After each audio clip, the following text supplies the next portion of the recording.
For your friend and mine, Dan O'Farrell!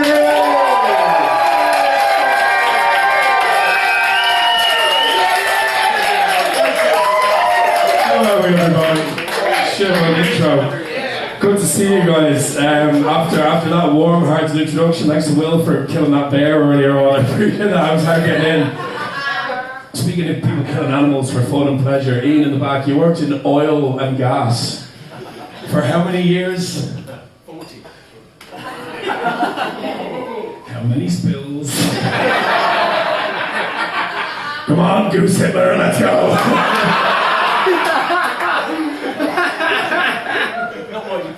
Oh, fantastic! As I was saying, sorry, your name is... Your name again? Ian. No, it's your lovely wife. Ian, it's not all about you. Goose Hitler, come on. Let's go. So your name? Loretta. Loretta, you said you were a nurse? Yeah. Bollocks, you're a vet. I know what's happening here. He gets them wet, you dry them up, Paul, that is fine. BP stood for Big Pension. I know this game, Jesus Christ. But no, I'm not so evil. I'm from Crumlin. That's good. You're from Wales. You're lovely people. Round of applause for the two people in the back of the row. It's not easy to open the show by calling two people Goose Hitler. But we persevered. I'm from a place called Crumlin. Do you know Crumlin? Crumlin in Wales. Exactly. Fuck hell!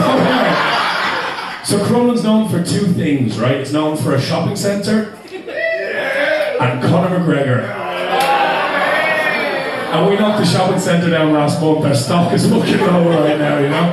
There's a big drug problem in Crumlin. It's mostly me, I will say, you know? Crumlin can be best described like geologists study rocks. In Crumlin we smoke them.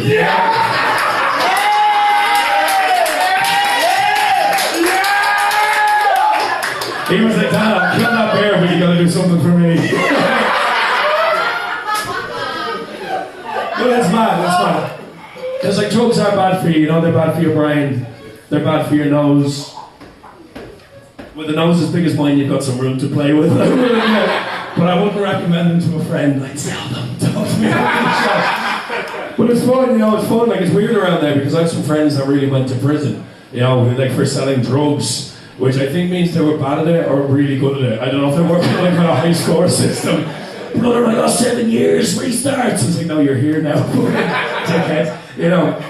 But it's weird because they all wore the drug dealer's outfit. You don't do that. They wore the uniform. That's like the perks of the job. Choose your own hours, no uniform, loads of drugs. It's an easy game. But every one of them has teeth from turkey. An Audi A5, and a baby with a name that shouldn't be allowed by the government, yeah? There's a mother in the coombe right now going, this is our daughter, Bacardi Revolut.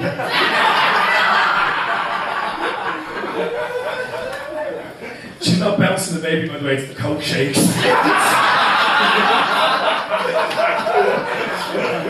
Came out weighing 5 pounds and 8 ounces. That's what our dad was called, 5 pounds and 8 ounces. He didn't do it, he put it there. But you know, like, have a cover story, you know? Don't wear the uniform. Don't say you're a fucking speech and drama teacher or something. Like, so I'm a speech and drama teacher. And it's weird, like, I teach a lot of posh kids, and their parents look down on me because of where I'm from, and probably because they've heard my set at this stage, I don't know. You're selling what? These poems are mad chewy, bro. But you know, the mothers, I teach these triplets. I'll change the names for GDP. I won't do as well in prison as my friends. You know, what are you in prison for? Selling coke. Stop the cunt. I'm Enoch Burke. And then I'm there. So I was kind of telling jokes on stage. But these triplets run down the stairs, right? And the mother turns to me and she goes, it's so great. It's so great what you're doing with Horatio. I love that face. And there's something like the more money you make, the more your face defaults to. But it's so great what you're doing with Horatio and Imogen and Chlamydia. It's wonderful, especially considering your situation. My situation? What are you talking about? What's my situation? Well, I heard you were from Crumlin. Like, it's a fucking illness. Like, I have a week to live. Like, being a drama teacher from Crumlin is like stopping a poem to a Jack Russell, just sending it through the class, hoping the kids can read. And I'm an angry man, I have vengeance in my heart. How am I getting revenge? Fucking hitting the children? That would be like... No. I'm going to teach them some Crumlin lingo. Really fuck them up for life, you know? So, little Horatio runs down the stairs. He's like, gee, bro, that was a wicked... There's no streets in Horatio, he's too far gone. Little Imogen runs down the stairs. I'm like, great class, Imogen. She's like, yo, bro, see you next week, yeah. The man's ears prick up like a terrier on a hunt, Little Chlamydia's shaking someone down at the vending machine. Give me £2 for a kick-up, bro, I'll get you next week, yeah. What the fuck is the parents? They pay for private school, they think that'll make their kids smart. Like the dad is standing there and he turns and he's like, our little Horatio, he's going to be the next Taoiseach. He's going to keep this country afloat. There stands Horatio. That's symbolic, but that was meant to be a thing. I'm holding the mic next time. As it dropped to it. That's strange. But there stands Horatio, barely keeping his head afloat in the situation. Like, Horatio has a housing crisis in his own box of Lego right now, That happens when you eat half the bricks, to be fair to him. The blue ones are tasty, what are you going to do? 2 for a chew. Like, I teach him poems, and he goes up, I'm like, what are you going to do today, Horatio? And he slugs. I'm like, you've been doing that poem about 3 years, lad, would you not? Pick, like, I've got slugs. I'm like, okay, go on ahead, buddy. And he stands up on stage. Slugs, crawl. Head up, Horatio.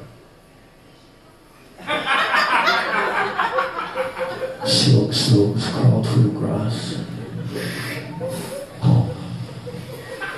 Watching all the Beatles as they scurry. And he's 19, by the way. It's unbelievable.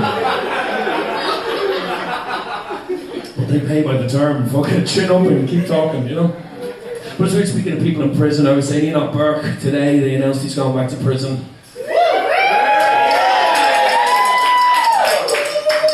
As I don't know if you've heard his side of the story, okay? Let me know. No. I will say I don't think it's all his fault. A lot of the blame goes for me on the students. Hear me out. If that was my school, and creepy, specky Enoch Burke was standing outside, there would be a fucking taco sauce chicken fillet roll across the side of his head at lunch every single day. That man would be standing outside the school holding the Guinness World Record for the man most jocked in 1 week. You know what I mean? And the kids are like, well, we just have to hear both sides. Fuck that school, I'm fucking Enoch Burke as far as I'm concerned. Yeah, stick it to those 14-year-olds, damn it. Yeah, that's right, stands. That's right, but it's weird, like it's a weird political world at the moment. Like Conor McGregor was in the White House this year. What the fuck is up with that, Elon was standing there clearly on ketamine. Conor's there clearly on coke. I can punch real hard, Trump's clearly on speed. I saw that picture and I knew it was real, but I didn't want to believe it, It was like seeing a nude of your dad. It wasn't. I was like, it does bend to the left. It's a weird situation, but I started thinking, I was like, maybe perhaps what's happening is Elon is trying to make the world look so messed up that his AI looks more realistic, Like every time Elon can't Photoshop a smile onto his children's faces, Donald had to come out and he's like, Bugs Bunny's the Secretary of Education, I made it so. A lot of people think, what would the Wabbit know about school? He's a clever Wabbit. See, the problem is I've started the Trump impression and I have to finish it. The hunters say Wabbit season. He says duck season, the Wabbit lives, folks. Every time the Wabbit lives. And he's still there. He just turned and called the lady Miss Piggy today.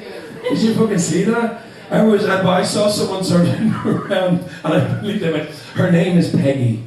And I just saw a reply on Twitter and it said, it's Jennifer. That's just an aside, to be honest. I just enjoyed that. She's a pig. But I know, on a completely separate note, I had a bit of an issue. I went on a date a while ago and I kind of encountered a thing, thank you. I'm sorry. It was her. I don't know. I don't know where I'm going with that one. But no, I realised we face a lot of problems in life. Language barriers can be a problem, and I encountered a language barrier. It's the language of love. Yeah, sympathy, dickheads. Jesus Christ. But the problem is I realised I was vanilla. On the first point in, I found out I was vanilla, which kind of felt gross, you know? Like we were sitting there having a drink and she goes, so what are you into? And I was like, do you? And she was like, and I was like, oh, well, this Guinness is nice. And she went, like a fucking detective, you know what I mean? And she goes, what's your kinks? Like, I'm angry, yeah, I know. So I looked at her and I'm like, you go that way. What about you? And she immediately turns and she goes, well, I have a breathing kink. Well, you're about to find out, brother, don't worry. I was going to say, let me fill you in, but it's kind of spoiling.